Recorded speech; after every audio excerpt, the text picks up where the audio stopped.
All right, hey, it's Stereo Police back with part four of the DAC off, the great DAC off of 2017, and today is another awesome day. Awesome day. There are it's a clear day too. There's the Blue Ridge Mountains. And there's the horse barn. Made a lot of progress since a couple days ago when I made the last video. Oh, so because it's such a nice day and it happens to be a Saturday, I'm going to give you the results of part 4, but I'm not going to do those listening samples with my microphone. Why is my camera blurry? Okay. Turn some lights on. There's Jasper. Not going to do any listening samples with the microphone because they're so bad. You know, I went back and listened to a couple on YouTube and they just aren't even remotely close to, well, you just can't tell anything. So maybe I'm wasting my time. But I am going to do, on the winner, I'm going to do another listening sample, and for that one, I'm going to use a different microphone, one that's not omnidirectional, and I'm going to do a near field. I'm going to pull the clip speakers together and do a near field measurement to, and just mostly for my own, I don't know, satisfy my own curiosity to see if that'll give a better idea of what the differences are between these DACs. But anyway, today it is benchmark DAC3L versus Teac NT-503. I'm coming up to the end of my 30-day period with the Teac, and I hope I haven't exceeded it. If I have, then I bought the damn thing. However, it might win. So I've got the results here. Oh, and one more thing. What was I going to say? I'll think of it. So let's go put this on the tripod and go over the results. I did quite a bit of listening to the tube. I went well beyond the songs that I planned to listen to, and did a lot of jazz and probably 2 hours of country last night. I was sitting out back with the window open. I was listening to some country, and while I was sitting out back, my remote reaches the receiver, so I was doing A/B from a distance, just to see what I could tell. Anyway, here are the results: benchmark versus Teac. Oh yeah, I know what I was going to say earlier. So I had hang on, let me get a pen here. I got to scratch something out.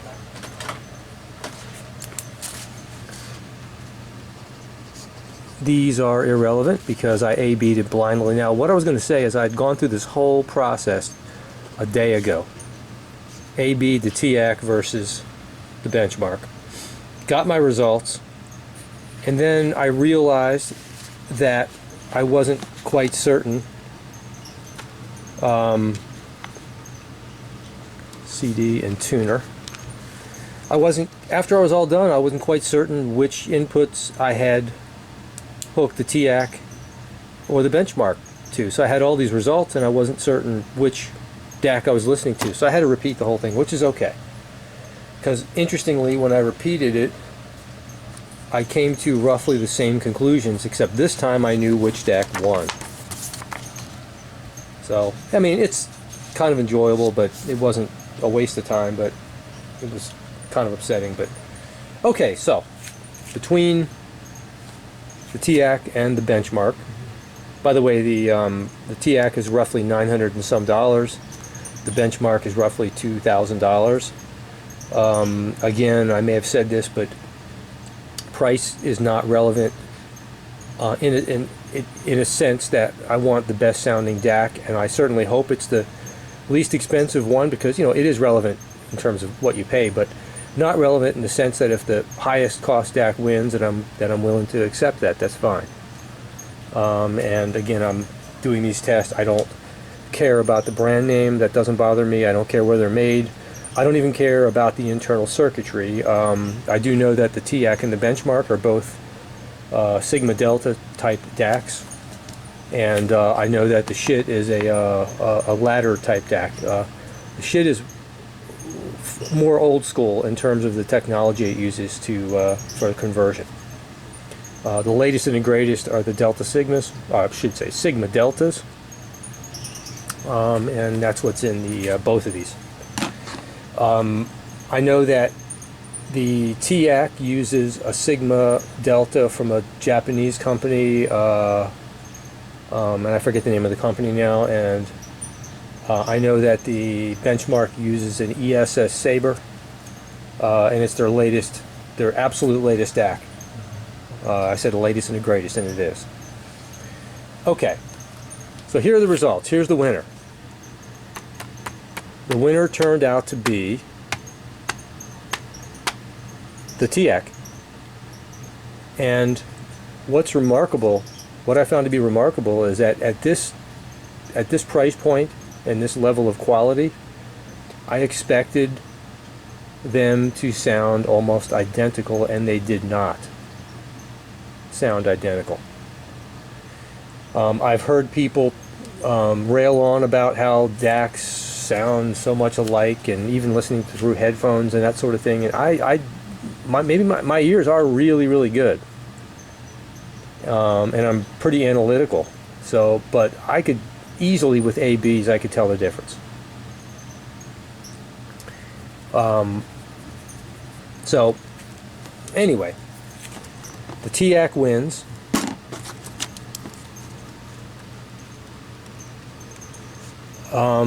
And it wasn't a difficult decision either. It was rather easy. Here are my findings on this. Okay, now bass slam. This is a really interesting, and I had both of these DACs perfectly equalized in level. When I A-B'd them, there was no difference in SPL at all. They were both the same volume, at least according to my perception. So that had nothing to do with it. With certain songs, when you get that bass slam, that kick in your gut, you know, the kick of the bass drum, the Teac excelled remarkably, and it was very realistic, and it was all the songs that I'm used to getting that same feeling from. So I mean, certainly the Benchmark had it, but the Teac it was more, and I kind of like that. But it wasn't more to the extent that the bass was overly accentuated. It was just there, and the Benchmark, it wasn't to the same extent.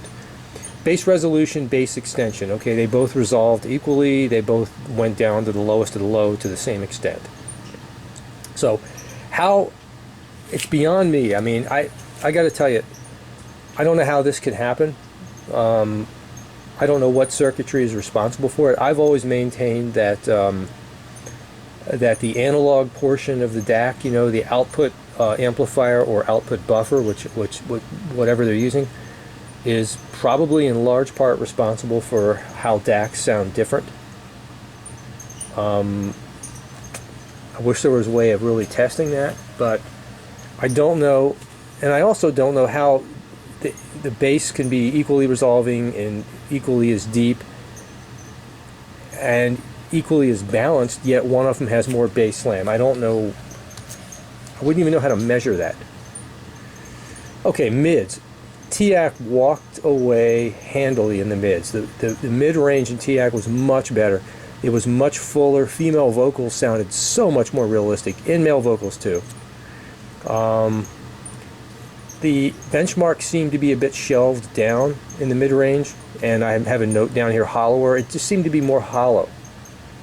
And that those critical mid-ranges led to the listenability down here of the Teac being just so much so much more, so much better. So, I wanted to, when I'm listening to music, it just, I was listening to the benchmark, and relatively speaking, it's a damn good DAC, right? But when I switched over to the Teac, it was just so much more fulfilling. Can't explain it. It's just how it was. Treble resolution, resolution. Treble resolution, the benchmark 1, it seemed to resolve a little bit better, particularly with hi-hats and bells on cymbals when the drummer's playing the bell. There was a couple songs with, believe it or not, with triangles in them, ding ding. That seemed to resolve a lot better. However, I think that might be partly due to the fact, and I'll get to it, it seemed to be the benchmark was a little bit peakier in the treble than the Teac. However, as far as treble clarity and accuracy, from my ears, how accurate these DACs how accurate they were in producing instruments. When you're actually listening, did that sound like a real cymbal being hit? Teac was much better. It sounded much more realistic. Again, I think somehow the benchmark accentuates the highest of treble.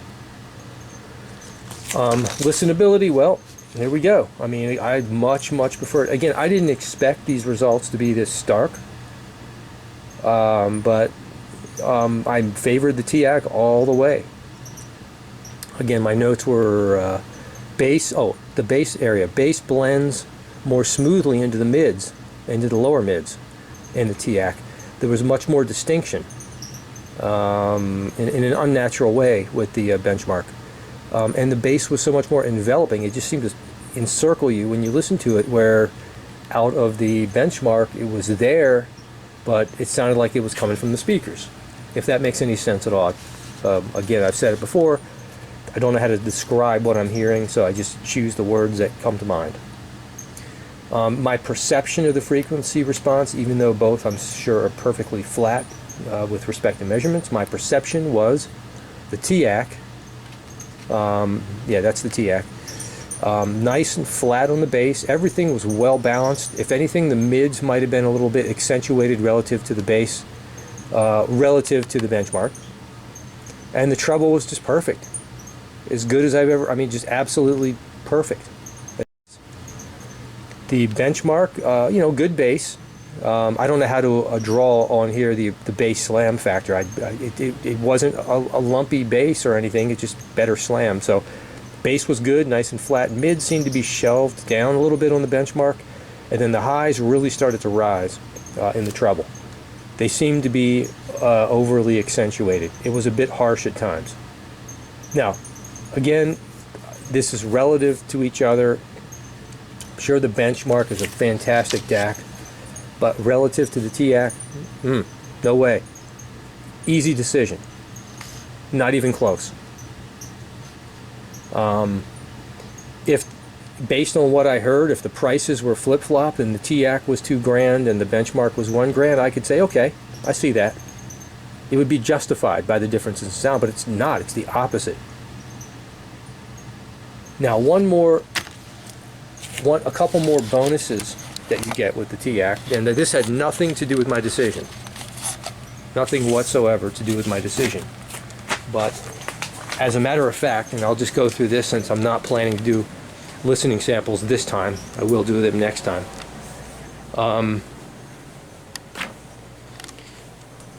Interestingly, now with the Teac, I love the display. I love the looks of it. It's obviously a bigger unit. It's all nice machined aluminum. It's a real, it's a real hefty, substantial device, and I love the looks of it. I'm sure, I mean, the looks of the benchmark are okay. It looks like it belongs in a rack in some commercial rig, The Teac looks to me, much more like an audio component. I like that. Again, had nothing to do with my decision, but I like it. The Teac has lots of options that you don't get with the benchmark, at least to my knowledge. I didn't read the whole owner's manual, but it has up converting, And I ran during the test, I ran the Teac in its absolute most native mode. I didn't have any features turned on. It was bare bones. I didn't use up conversion. I didn't use any of these selectable digital filters that you have. But you can up convert the signal in PCM to 2, 4, and 8 times oversampling, or you could flat out convert it to DSD. What does DSD stand for? Damn it, I forget. Digital something direct? Digital stream? I don't know. But DSD is what a Delta Sigma DAC puts out. That's what it does. And it upconverts like crazy. So if you were to choose none of these and it's off, you could still, pardon me, you could still add some PCM filters, finite impulse response, sharp, slow, and these are sometimes these are slow delay filters that are different in the time domain. Slow delay, sharp, slow delay, slow, and then off. Again, I didn't use any of these things during listening. Now, if you were to choose, let me go back. If you were to choose to upconvert to 2, 4, and 8 times oversampling, you could choose any of those digital filters if you wanted to. If you were to choose DSD, then none of the PCM filters apply, but you do have a choice of DSD filters, cutoff frequencies, 150 kilohertz or 50K. I haven't studied what the damn difference would be or how it would make any difference at all. But in my listening that I've done with DSD, I've kept it on 150K. Now, here's the interesting thing. When I did choose, and this had nothing to do with my listening test, but playing around with it later, when I did choose DSD, okay, instead of, this thing times out, and when I did choose DSD instead of off, so I upconverted to DSD, which is what the Delta Sigma puts out natively, so to speak, and then I kept the DSD filter to 150K. Suddenly, it turned the Teac into the benchmark sonically. The mids seemed to get shelved down a little bit, and the highs seemed to be accentuated.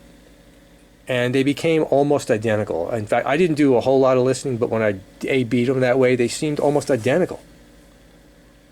To the point where if I had started this review in the DSD mode, I'd probably be telling you I can't tell the damn difference.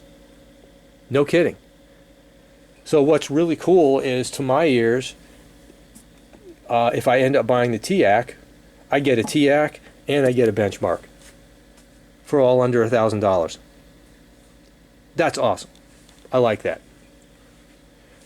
Okay, coaxium is what I was on. And let me just turn this back to native. Okay, I want DSD off, and I don't want any of my filters on. Okay, back to native. So that is really cool. So at this point in the show, the benchmark is likely going back. I just can't justify the price. Well, can't justify buying it, period, based on my listening test. The Teac was just fantastic. So here's where we are. Out of the shit and the Cambridge, the shit won by a score of 21-7 if it was a football game. The benchmark versus the Sonos, the benchmark just killed the Sonos 49-3. Benchmark versus Teac, Teac wins 24-21. Now the reason why the scores are closer is they just represent this. I'm trying to get them to represent the starkness of the differences. Now I said that they were they were much different, but not to the extent that this was, and not to the extent that that was. So it's all relative. It probably should be a little, I would say, Okay, let's keep that 24. I'm going to go with 14 now that I think. Yeah, I'm going to go with 14 now that I'm reflecting on this.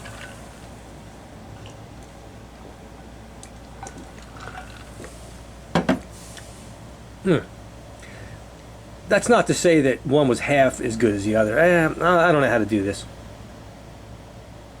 I think the 49-3 there reflects the difference. The 21-7, yeah, I'm going to go with 24-14 because the differences between these two and these two were not quite as great, and that was way different. So it's all relative. It's not absolute.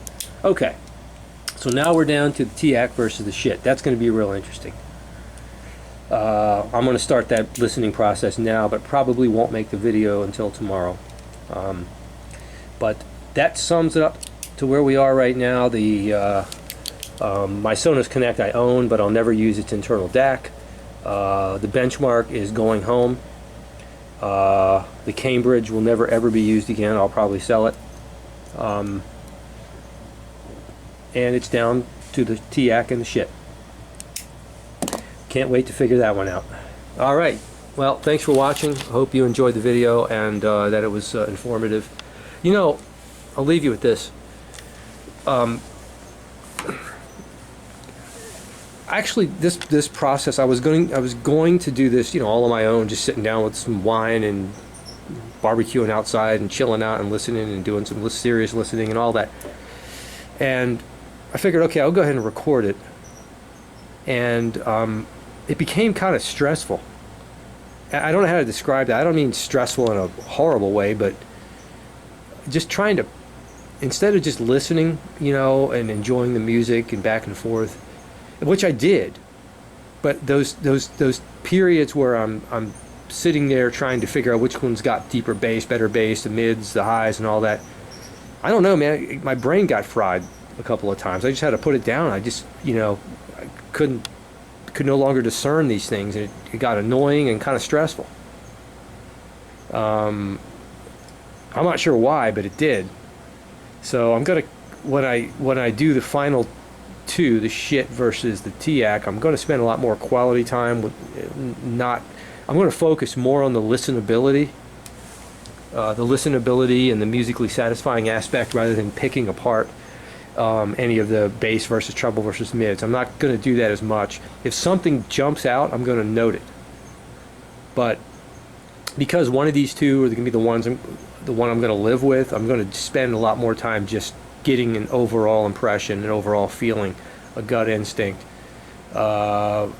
versus trying to pick them apart. Because it's going to be really important what the final decision is. So anyway, hope you enjoyed that, and feel free to comment and provide opinions, and thumbs up would be appreciated. It takes a lot of time to do this stuff. But I know that there are people out there that enjoy audio as much as I do, so that's pretty cool. All right. Ciao, y'all.